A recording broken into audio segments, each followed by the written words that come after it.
Job ছেড়ে রিক্সা কেন চালাচ্ছেন? ভাই পরিস্থিতি, দেশের পরিস্থিতিটা ওরকম ভালো না। জবে মনে করেন যে আগে যেরকম শান্তিটা ছিল, বাট এখন ওরকম শান্তিটা আমি পাইতেছি না। আসসালামু আলাইকুম। ওয়ালাইকুম আসসালাম ওয়া রাহমাতুল্লাহি ওয়া বারাকাতু। আপনার নাম? মোহাম্মদ জাহিদ হাসান। জাহিদ হাসান। তো আপনাকে একটা প্রশ্ন করতে চাচ্ছি, সেটা হচ্ছে বর্তমান আপনি রিক্সা চালাইতেছেন কতদিন? এই তো ভাইয়া 7-8 মাস। 7-8 মাস আগে কি করতেন? আগে একটা জব করতাম, জব করতেন? তার জন্য আর কি জবটা ছেড়ে এখন রিক্সা মানে চালাচ্ছি। কেমন শান্তিটা পাইতেছেন না আপনি? মানে আগে ব- কি শান্তি পাইতেছেন আগে এখন মনে করেন যে চাকরি যখন আমি করতাম, তখন মনে করেন যে স্যালারি, তারপরে মনে করেন যে সব দিকে সুযোগ সুবিধা আমার মোটামুটি ভালো ছিল। এখন লিসেন মানে চাকরিটাতে ওরকম আর কি আমার সুযোগ সুবিধা ভালো হইতেছে না সুযোগ সবকিছু। সুবিধা ভালো হইতেছে না, তো আমি এখন, আপনি আগেই ভালো ছিলেন নাকি এখন ভালো আছেন? আপনার অভিজ্ঞতা থেকে শেয়ার করেন। আগেই ভালো ছিলাম, এখন পরিস্থিতিটা আমার অনেক খারাপের দিকে চলে গেছে। মানে নিজের গতি নিজের দোষেও হইতে পারে, বা ভাগ্যের লেখনও হইতে পারে।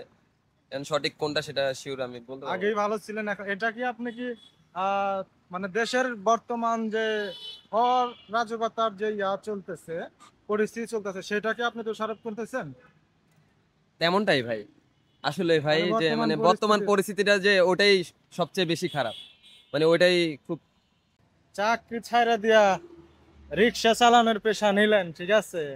অনেকেই তো রিক্সা চালান, পরিশ্রমের কাজ, রোদে পুড়তে হয়, বৃষ্টিতে ভিজতে হয়, মানুষের নানা কথা শুনতে হয়।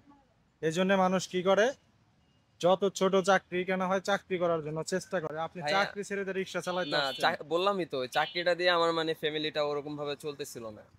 ফ্যামিলি চলতেছে না? এটা দিয়ে আলহামদুলিল্লাহ ভালো চলে।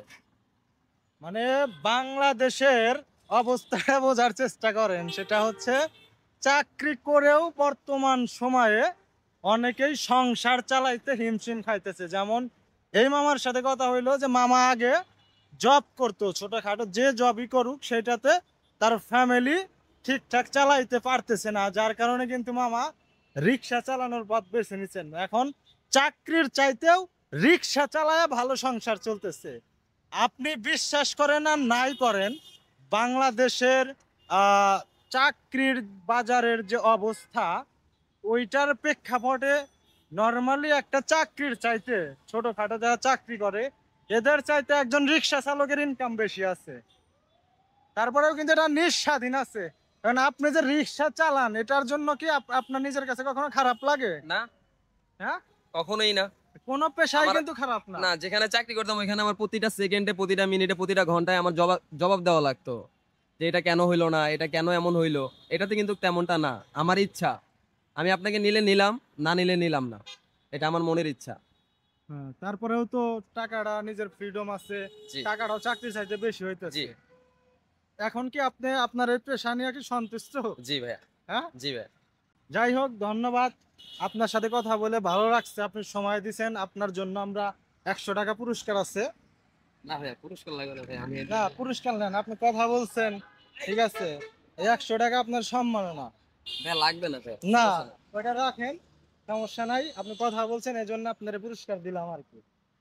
জি ভাইয়া, আপনি থ্যাংক ইউ। খুশি তো? জি ভাইয়া, তা থ্যাংক ইউ। আমাদের চ্যানেলের ভিউয়ার্সদের উদ্দেশ্যে একটু বলে দেন যে সবাই যেন আমাদের চ্যানেলের ভিডিওগুলো দেখে, লাইক করে, কমেন্টস করে, শেয়ার করে এবং পেজটা ফলো করে দেয়। জি, সবাই ভাইদের ফেসটা একটু ফলো করবেন, লাইক করবেন, শেয়ার করবেন, কমেন্ট করবেন। আর ভাইয়ার জন্য একটু দোয়া করবেন, ওনার যেন সামনে আরো আগে যেতে জি, পারে। আমার জন্য সবাই দোয়া করবেন, আমরা যেন সামনে আরো মানুষের জন্য, মানুষকে নিয়ে কাজ করতে পারি, মানবিক বিষয়গুলো নিয়ে। কারণ আপনাদের একটু লাইক কমেন্ট, একটু লাইক ফলো করাই হচ্ছে আমাদের অনুপ্রেরণা, ঠিক আছে। তো দর্শক, আমাদের পেজটা অবশ্যই লাইক করবেন এবং ভিডিওগুলো ভালো লাগলে কমেন্টস করবেন, শেয়ার করবেন। ধন্যবাদ।